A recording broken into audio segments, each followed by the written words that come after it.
Welcome to the Rural Way Podcast, practical business and leadership conversations for small town living. I'm your host, Tracy Shearer-Parker, and this is where we get to dig into working hard, showing up, and chasing big dreams from farmyards and small towns. So if you're building a business and a life where the pace is slower, you already know things are different. We don't have the same resources, margins, or risks, and this podcast is where we close that gap. We talk strategy that works, living a lifestyle we love, and staying true to our roots. So if you're ready, let's get at it. Welcome back to the Rural Way Podcast. I'm your host, Tracy Shearer-Parker, and I am glad to be back. My goal is always to record these episodes weekly and batch them and do all things. And I find I struggle with that. So I am doing my best to do batching and releasing a new podcast episode weekly. I'll get better at it. But I welcome you back, and it's been an interesting few weeks of trying to figure out what kind of episodes I should be providing. And I'll be honest, I've been in my head about, you watch all these professional podcasters and they make it look like everything is so easy and so automated and they've got teams behind them. So I compare myself to that. So I'm doing my very best to provide a high quality podcast for all of you that also doesn't feel orchestrated. I've been noticing a few of the people I've followed for many, many years. I can hardly watch them because what they're doing is this very AI generated, scripted podcast. And I can tell, I can hear it in their voice. So I don't want to do that here. So I'm coming to you real. And when I was driving to town to prepare for this, I had some ideas as to stories I wanted to tell. And I was like, can I do that on the podcast? And so many people just get straight into it. And I used to host a weekly show on Facebook in a Facebook group called Grit and Grace with Tracy. And or I think it was live at 5 on Friday or something like that. And I did it for about 5 years. And I'd go in there and talk about, current events. It was kind of like a little bit of an online podcast, but it was just current events. And I would interact with the people in the group, but it was a closed group and I had to let people in. So it felt very protected. And I just tell like life stories and, parenting and farming and all the stuff. So I was like, I can do whatever I want. This is my podcast. And so I can tell a story and laugh about the stupid life events that happen. And so you will be getting more of that, just that authentic part, because I don't want this to be stuffy. I don't want this to be pretentious and filled with a bunch of, hardcore rhetoric of business and money. And of course, I love that. I want to talk about that. But I also just want us to get to know each other. I mean, I want you to get to know me. And in the comments, I'm sure I'll get to know you. So anyway, with that said, I'm going to tell a bit of a story. So I'm in my office here in town. And what's happened over the last few weeks, well, I guess week, is our hot water tank went. And we have a continuous hot water heater because with 6 people in the house, we were always out of hot water. And I was the one that was always getting the cold shower. So I was like, this is ridiculous. So we had a bad storm on Saturday, and I'm pretty sure that's what caused it to short out the hot water tank or the hot water heater. So we have had no hot water for all week. I know, it shouldn't be a big deal, but when you farm and everybody's filthy, cutting in, I was cutting grass and the guys are coming in from fixing and everybody's filthy. We're having to drive 30 kilometers to town to have a shower. And it's been a huge pain in the ass. So anyways, I came in today. I thought it's a thing now having a shower. So I was like, I'll come in, get my shower done, do some podcasting. And so that's what I'm doing today is getting it all done when I come to town. But you think that it wouldn't be a big deal to get one in, but it's like a week wait. Pain in the ass. Anyway, today I wanted to talk about the whole idea of missing the yellow pages. I'm not sure what I'll call this episode yet, but not long ago, my daughter had hit a moose. And so we were trying to figure out how to contact the tow truck. And I was like, I was Googling it and it wasn't showing up and I was having issues. And And I thought, back in the day, we'd just open up a friggin' phone book, look in the yellow pages, and we'd find who does who has the tow truck. And now in modern times, we don't have a phone book, we have no yellow pages, and doing a Google search is typically pointless because a lot of the businesses don't show up on a Google search, or you end up with some kind of sponsored ad, or you get something from a 5 towns away, or something that says it's related to Spiritwood, but it's not, just based on on the words that they have in there. So a lot of times looking in Google sucks. So then you go into Facebook. Well, you don't know the name of the business. And just typing tow truck Spiritwood or electrician Spiritwood or whatever is not going to do it for you. So I was like, as much as everybody thinks this is all progress, having the yellow pages was pretty darn handy. And so I wanted to talk a little bit about marketing, visibility, and how do people find you, especially if you're from a small town. Because if you have a problem and you need it solved, you're going on to social media or Google or whatever search engine you're using, and you're looking it up trying to find access to it. Now, if you don't know, you might know the person's name. So here you are texting people, hey, do you have so and so's number? Because you don't even know how to get a hold of them. So I was like, well, let's have a conversation about best practices. Let's have a conversation about, if you want to be seen, what do you need to do as a business owner? Because it isn't as simple as just having a Facebook page. And now with social media the way it is, you can be bumped down based on an algorithm, based on usage, based on frequency of posting. There's many different aspects, and it's changing all the time. So there's many things that are going to change your visibility and the ability for people who have the problem that you solve being able to contact you. So I wanted to kind of peel back some of those layers, talk a little bit about options, and I'm not going to get real deep into like specific strategies, but rather I want you to, or I invite you to consider, how are you showing up? How are people finding you? And do people that have the problem that you solve, are they able to find you? Now, I'm not saying this from a place of criticism, because I'm as bad as the rest of them. I hate posting on social media for my business. And if somebody looks there and says, what do you do? Sometimes it's hard to know, because I find advertising or talking about consulting can be a little bit bland. So that's how this podcast is going to certainly help with some of that content. But a lot of the time we're posting stuff on our social media that have nothing to do with what we sell. When I had the shop here, and I used to sell like energy, spiritual, holistic healing. It was called Elements Holistic Living, and it was like that holistic living type products and services. And so I was selling a physical thing. Very easy to post about, easy to have sales on, easy to create content on. But when you're selling a non-physical product and you're selling a service, like I sell, professional business consulting and coaching, it's, unless you're in business and you have a specific need, um I guess I'm always unsure what to share or what to post. So like I said, this podcast is certainly making content creation a little bit easier for me. But I wanted to go through a few things, because I have noticed for over the years, one of the things that many businesses do as soon as they start up is they start a Facebook page.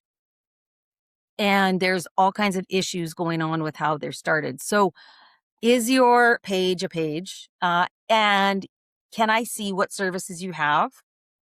Is your header and is your profile picture relevant to the business? And can I get any information from it? Do you have a website listed? Do you have a phone number listed? Depending on what you're doing. But if you're a hair salon and you want people to make an appointment, is there a link on there?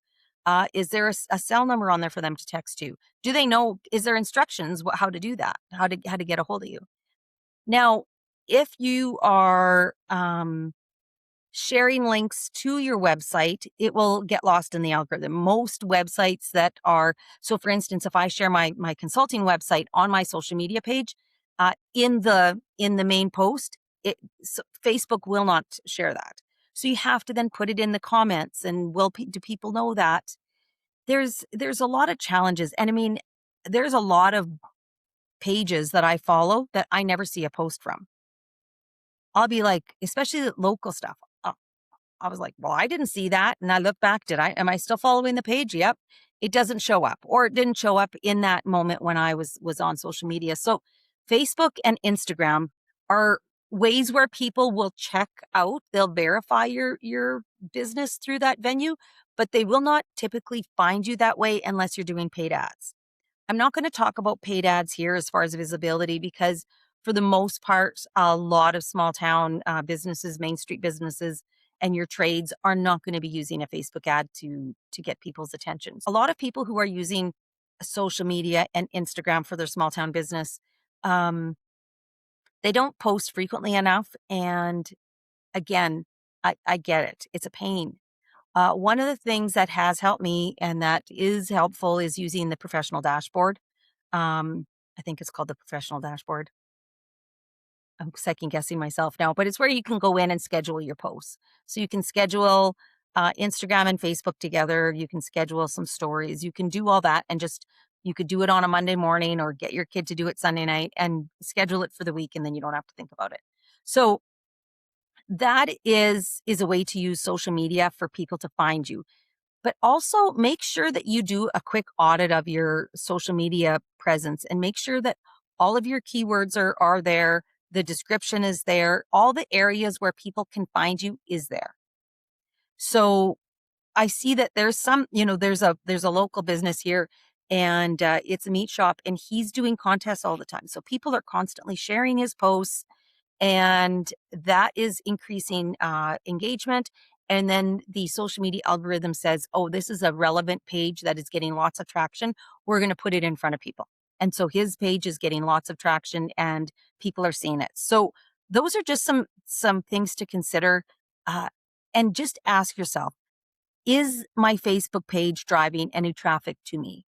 Is the Instagram page driving any traffic to me? B-roll, and we'll do more marketing conversations later on this, but doing B-roll will help, or get your kids involved if you've got kids, because they don't have to be very old and probably be better than you at some of the social media stuff. So um, I do recommend for small town business to only have, the main social media for two different venues. You can have TikTok. I don't go on there. I have Twitter. I never use it, or X. That just shows my age. But I think that for small town, most people are going to Facebook. And make sure that if you have a sale or you have something going on, utilize your bulletin boards and your any of the garage sale posts if they allow that. Some of them won't, but make sure that you are getting seen and shared on Facebook, so, or on Meta products. The next is LinkedIn. LinkedIn, I find, shows up more on a Google search than most other things. So if I know the guy's name of the business holder, that let's say it is a meat shop, or let's say it is the local plumber. If there's a LinkedIn profile and I know the person's name and I know the name of the business, and I can look on LinkedIn, it'll show me this stuff right away. If you don't know the name, it may or may not show. I guess it depends on how many of the keywords you've used in your LinkedIn. But something to consider, something a lot of small town businesses forget and don't really use. But it is effective. It will show up and rank high on searches. That's for sure. So something to consider. The next thing to consider is are your is your contact, your links available on the local town website, the if there's a town, RM, Chamber of Commerce, economic development, do all of those places have your information if you sell local? So just double check, have a profile, have a bio, make sure that it's available on those local websites, because a lot of people will go there. Now, in our area, and I'm not sure, depending on where you're from, our area is a trading area, and I could get these numbers wrong. I didn't double check them, but they're from when I was doing research on another project. I believe our trading area is typically around 2,500 people between the town, the RM, the First Nations, and the local area. I believe it was around that 2,500. In the summer, because of the number of lakes and resort villages, our trading area increases to about 10,000. Now, there's some discrepant or conversation as to what that number really is based on do we include this one or that one. But I feel very confident that our trading area increases to about that 10,000. That means there's a lot of people that come and go in the area at different times, especially your long weekends that are coming. They don't know what you sell. They don't know how to find you. If they have a tire blow and they need a tow truck or a tire changed or something fixed and welded, do they know how to solve their problem in the area that they're in?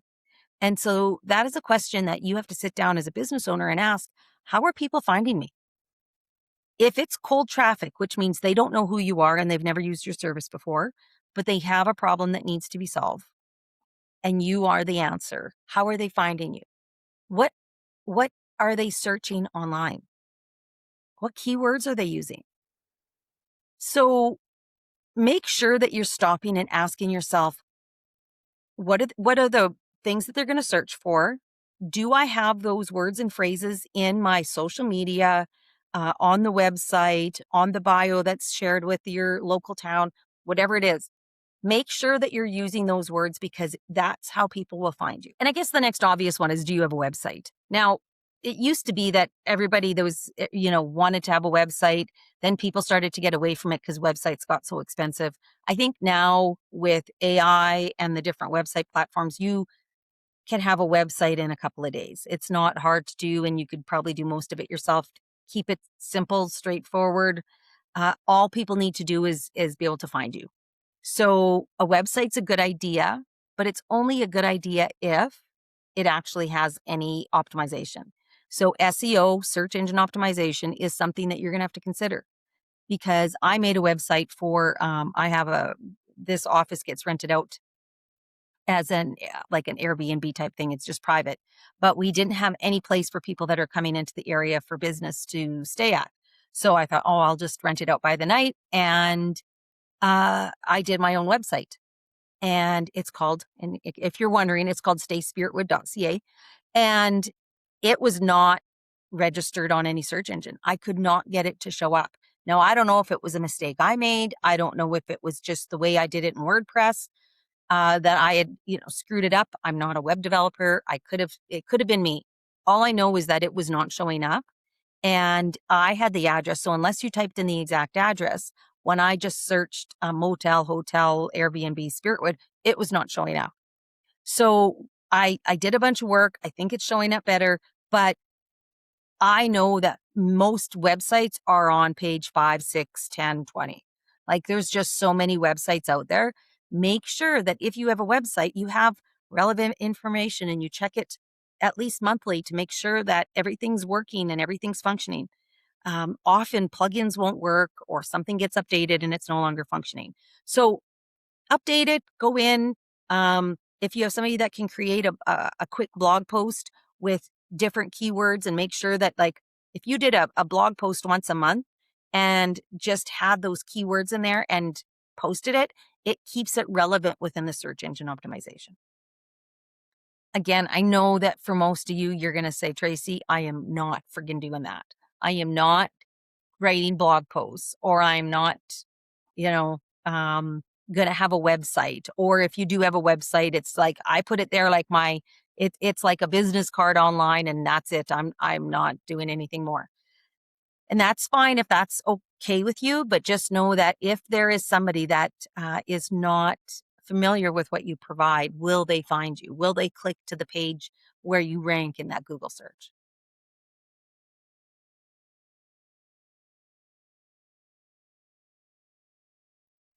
And so lastly is in regards to the Google business profile. Now, I'm not an expert in this, but when I was doing some research for this podcast episode, I was like, well, what would replace the yellow pages? And right away it said Google business profile. I think yep, that's what it's called. And so when I started digging into that a little bit more, um, it was clear that if a Google business profile is set up properly, people will find you quickly based on area, trading area, services provided, and it's based on keywords. So if I typed in Spiritwood plumber, it would find all the plumbers who have actually got a Google business profile. So the question you have to ask yourself is, have you done that? Have you gone through the steps to do it well? Because it was also really clear that most businesses have not done a good job of setting up their Google business profile, and details are missing that allows people to find them properly. So that is something that you'll want to go in and audit and have a look at. And I think that's it. But we want to make sure that people can find us. And as small business owners, you only have so much bandwidth. You are the invoicer, the bill collector, the you order all your parts, you do any of the bids and the procurement. Most small business owners, they're doing it all. And so now I'm here saying, well, and you have to do a Google business profile and make sure your social media is up to date. And I get that that's a pain in the ass. Having said that, you don't want to leave money on the table. So I would sit down with somebody. It doesn't have to be, you don't have to pay a lot of money. Get a high school kid, get your own kid. But sit down and ask and just brainstorm. How are people finding you? What problems are you solving? And how does your customer word it? Not you. Don't do it from your lens, do it from your customer. What is your customer asking for?